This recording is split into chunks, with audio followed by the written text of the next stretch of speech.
नमस्कार, फर्स्ट बिहार देख रहे हैं आप। मैं हूं आपके साथ सना रहमान। बिहार की राजनीति का केंद्र इन दिनों जदयू और जदयू के नेता आरसीपी बने हुए हैं।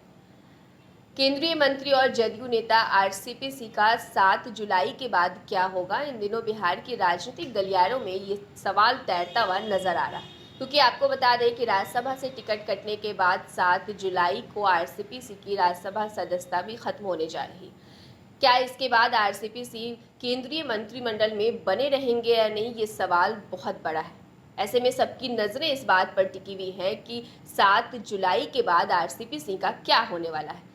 आपको बता दें कि आरसीपी को केंद्रीय मंत्रिमंडल में बने रहने के लिए किसी सदन का सदस्य होना अनिवार्य है और 7 जुलाई के बाद आरसीपी या तो लोकसभा या फिर राज्यसभा के सदस्य नहीं रहते हैं तो उन्हें केंद्रीय मंत्रिमंडल में भी जगह नहीं मिलेगी। एक बड़ा सवाल ये उठ रहा है कि सांसद नहीं रहने के बाद क्या आरसीपी केंद्रीय मंत्रिमंडल में बने रहेंगे या उन्हें मंत्रिमंडल से बाहर होना पड़ेगा।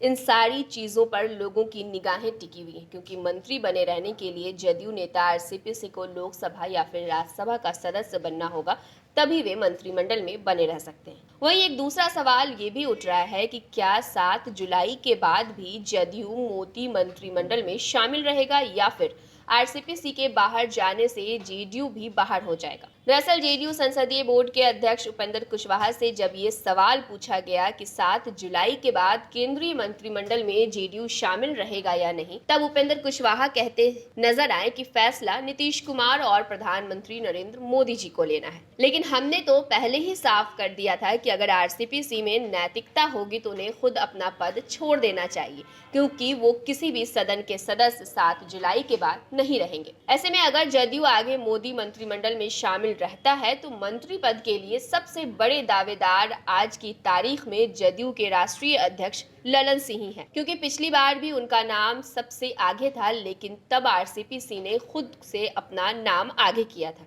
और मंत्री बन गए। उसी के बाद नीतीश कुमार और ललन सिंह से उनके संबंध खराब होने लगे। साथ ही राजनीतिक जानकार की अगर बात करें तो राजनीतिक विशेषज्ञों का कहना है कि इस बात की गुंजाइश है कि 7 जुलाई के बाद आरसीपी का जब राज्यसभा का टर्म पूरा हो जाएगा तो उनका मंत्रिमंडल में शामिल रहना मुश्किल हो सकता है। लेकिन उसके बाद भी 6 माह तक आरसीपी मंत्री बने रह सकते हैं, मगर प्रधानमंत्री चाहेंगे तब, लेकिन इसका फैसला नरेंद्र मोदी को ही लेना है। राजनीतिक जानकार का मानना है कि राष्ट्रपति चुनाव में जिस तरह से नामांकन के वक्त प्रधानमंत्री नरेंद्र मोदी ने जेडीयू के राष्ट्रीय अध्यक्ष ललन सिंह को आदरपूर्ण तरीके से पुकारा, ललन जी इधर आइए, और सबसे आगे अपने साथ वाले पंक्ति में बिठाया, उसके बाद ये तो साफ हो गया है कि प्रधानमंत्री के लिए जेडीयू जैसी सहयोगी पार्टी कितना महत्व रखती है। इससे ये भी इशारा मिलता हुआ नजर आ रहा है कि भाजपा की पूरी कोशिश होगी कि अगर आरसीपी को लेकर कोई बड़ा फैसला भाजपा नहीं करती है तो उनकी जगह जदयू से किसी दूसरे सांसद को अपने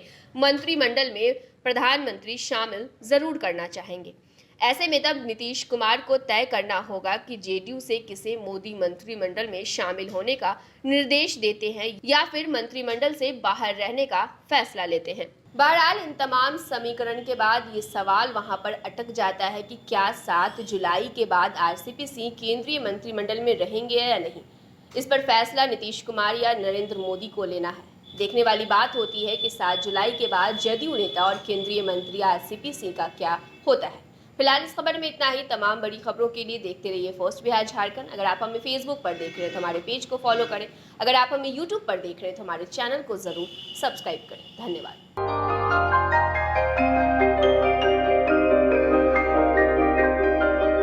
इस कोविड पैंडेमिक में सब ये शहर छोड़कर अपने शहर अपने घर चले गए। हम लोगों का अपना शहर तो है लेकिन वहाँ अपना घर नहीं। अगर सिचुएशन और खराब होता चला गया तो हम जाएंगे कहाँ? अरे ये प्रॉब्लम तो हर शहर में है, लेकिन हाँ, अपने शहर में भी अपना घर तो होना ही चाहिए। होना चाहिए तो कहाँ है अपना घर? ये है ना, ई होम्स पैनोरमा, पूर्णिया में, अपने शहर में अपना घर। पूर्णिया में पैनोरमा ग्रुप लेकर आए हैं ई होम्स पैनोरमा। बड़ा घर, आलीशान जिंदगी और अत्याधुनिक सुविधाओं के संग। E Homes Panorama, luxurious lifestyle redefined।